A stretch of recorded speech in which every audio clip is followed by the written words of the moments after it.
22 वर्षों का विश्वास, 10,000 से ज्यादा डॉक्टर्स, गोल नेशंस लीडिंग इंस्टीट्यूट। नमस्कार, सिटी पोस्ट लाइव के इस खास पेशकश में आपका स्वागत है। मैं हूं श्रीकांत प्रत्युष और मेरे साथ हैं बिहार के कदावर नेता, जी हां, केंद्रीय मंत्री रामकृपाल यादव जी। कैसा चल रहा है चुनाव प्रचार? बहुत बढ़िया, बहुत बढ़िया। जनता का समर्थन पिछले बार से अधिक मिल रहा है, क्योंकि मोदी जी और नीतीश जी का जो संयुक्त रूप से 5 वर्षों के कार्यकाल में काम हुआ है सबके लिए, बिना कोई भेदभाव का, उसका लाभ मिल रहा है। और मेरी जो उपलब्धता रही है, लोगों तक सहज उनके दुख सुख का साथी रहा हूँ, जितना बन सका है विकास किया हूँ।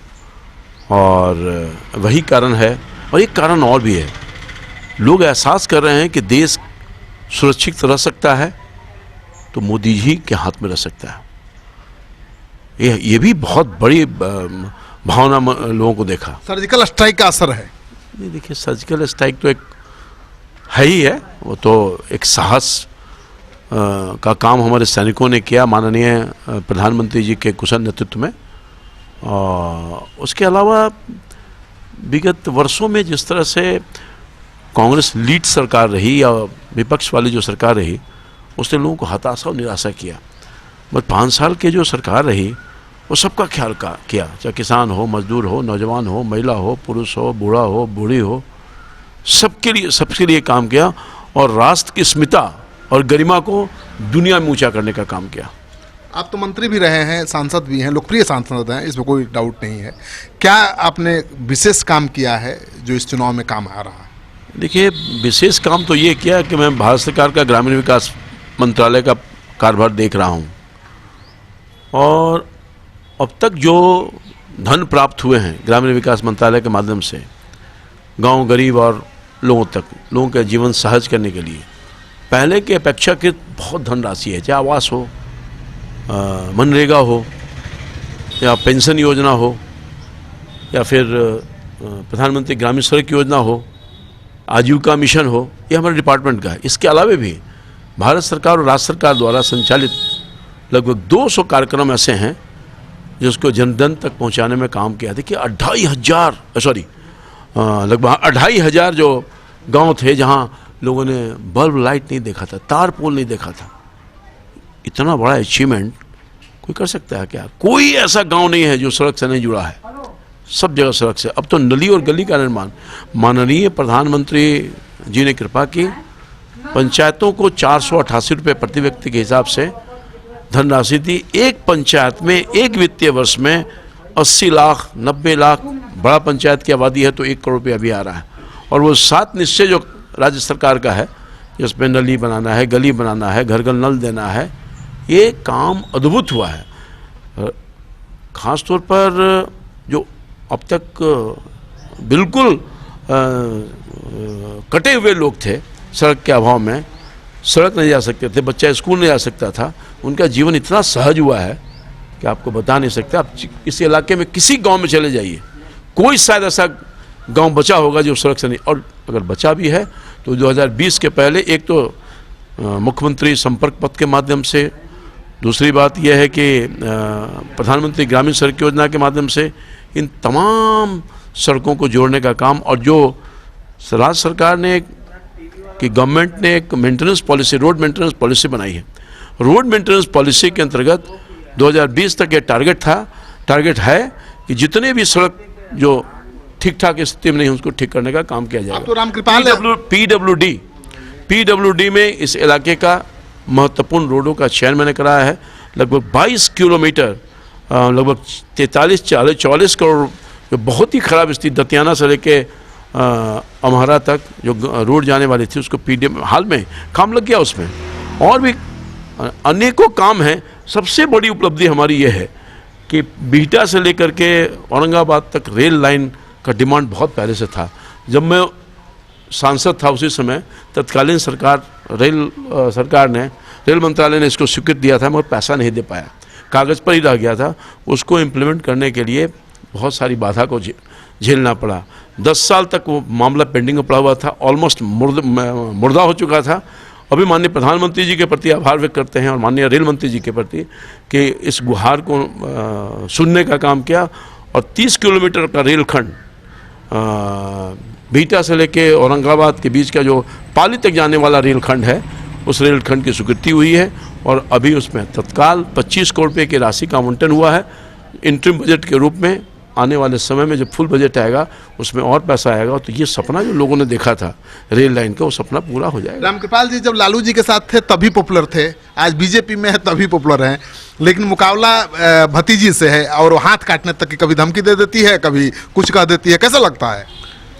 देखिए, मैं तो एक साधारण परिवार का लड़का हूँ, व्यक्ति हूँ, अब तो लड़का नहीं व्यक्ति कह सकता हूँ, और मेरी पहचान जन सेवा भाव से जो मैंने काम किया उसी से मेरी पहचान बनी। मेरे बाप, मेरे दादा, खानदान का लोग कोई मुखिया भी नहीं था। राबड़ी भी तो कह रहे हैं कि आप घास काटते थे। हाँ, मुझे गर्व है, मुझे गर्व है कि मैं घास काटने वाला, कुट्टी काटने वाला का बेटा हूँ, दूध बेचने वाला का बेटा हूँ, और आज भी वही हूँ। मैं कोई मुख्यमंत्री का बेटा बेटी नहीं हूँ, राजा का बेटा बेटा नहीं हूँ। यही तो लड़ाई है यहाँ।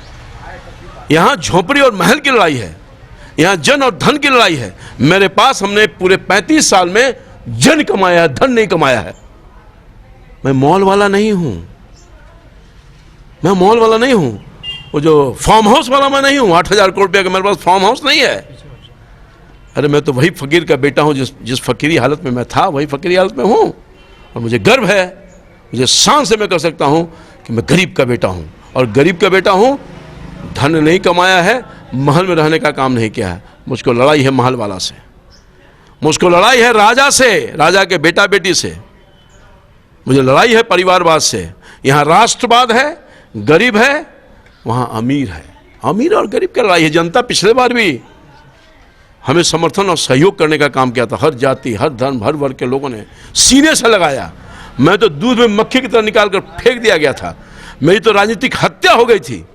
मैं तो कहीं का नहीं रहता। मैं धन्यवाद देना चाहता हूं भारतीय जनता पार्टी का, मैं धन्यवाद देना चाहता हूं मोदी जी का, मैं धन्यवाद देना चाहता हूं अपने कार्यकर्ताओं का, मैं धन्यवाद देना चाहता हूं अपने पाटलिपुत्र की महान जनता का, जिसने अपने इस बेटे को गले लगाने का काम किया है। और यही नहीं, जहाँ मैं 35 साल सेवा किया, मंत्री पद नहीं मुझे दिया गया, और 5 साल के दरमियान, 6 महीना के दरमियान भारतीय जनता पार्टी, एक चाय बेचने वाला का बेटा जब देश का प्रधानमंत्री बनता है तो एक गरीब दूध बेचने वाला बेटा को सम्मान देने का काम करता है। ये है फर्क, ये है फर्क। लेकिन रामकृपाल यादव ने उसको गोद में एक मैं बताऊं, चाचा भतीजी की बात, चाचा भतीजी के रिश्ते रहेंगे। हमने चॉकलेट खिलाया होगा। मेरा संस्कार वो नहीं है, मेरा वो संस्कार नहीं है। मेरा संस्कार चाचा भतीजी के रिश्ते हैं तो रहेंगे। मेरा संस्कार नहीं है कि अपने बाप का कोई गर्दन काट ले, अपने चाचा को ही हाथ काट ले। मेरा संस्कार यह है कि मैं चाचा हूं, पॉलिटिकल फील्ड में नहीं, व्यक्तिगत फील्ड में चाचा रहूंगा, और जब तक मैं जिंदा हूं, मैंने कहा है, कोई हाथ काट ले और उस कटे हुए हाथ से ही हम आशीर्वाद देने का काम करेंगे। वही भाव मेरे मन में है, वही भाव मेरे मन में है। मैडम ने कल कुछ कहा, मैं कोई टिप्पणी नहीं करना चाहता हूं। राबड़ी देवी मैडम ने कहा, मेरा उनके प्रति आदर है। वो माँ, भाभी माँ का स्वरूप होती है, बड़ी भाभी की तरह मैं माँ की तरह माना हूँ, और आज भी मेरी माँ है। अगर माँ बद्दुआ करती है, वो गाली देती है, तो मैं उसका कभी जवाब नहीं दूंगा। मेरे वही भाव रहेंगे, माँ भाभी का जो भाव रहता है वही भाव उनके प्रति रहेगा, वही सम्मान रहेगा। जितनी गाली दे सकते हैं दे दें, मगर मैं कुछ बोलने वाला नहीं हूँ। वो बेटा हूं रामकृपाल यादव। देखिए, तो आपने सुन लिया, देख लिया रामकृपाल का असली रूप। राजनीति में भले लड़ाई हो, लेकिन राबड़ी देवी भाभी माँ है, भाभी माँ रहेंगी, और बेटी हाथ काट ले तो कटा हाथ भी आशीर्वाद देगा। आपको इनके दावे में दम दिखे तो इस वीडियो को खूब शेयर करिए। अगर आपने अब तक हमारा चैनल सब्सक्राइब नहीं किया तो जरूर कर लीजिए। आज की तारीख में 1.5 करोड़ लोग हमारे चैनल को देख रहे हैं। इस सहयोग समर्थन के लिए आपका बहुत बहुत आभार। नमस्कार। NSIT निखारता है आपकी प्रतिभा को। NSIT, a place to imagine, invent and inspire. NSIT, अम्हारा, Bihta, Patna.